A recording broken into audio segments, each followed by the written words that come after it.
बड़ा करो। ये पॉलिटिकल प्रोग्राम नहीं है। आज ह्यूमन राइट्स डे है और सबका अधिकार है। यहाँ में आईपीएफटी का है, सीपीएम का है, बीजेपी का है, टीडीएफ का है। सिर्फ कोई बाप का यहाँ में पार्टी का राज नहीं चल रहा है। तुम ताली मत मारो। रुको जरा, सबर करो, बोला धक्का मुक्की नहीं।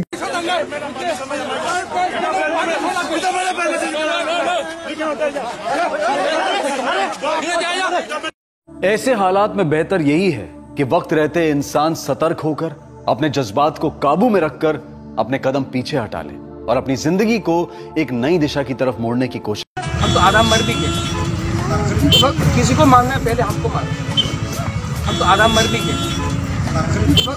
मैं 15 मिनट तक अपनी सांस रोक सकता हूँ, मौत को छू के टक से वापस आ सकता हूँ। हम तो आराम मर भी गए।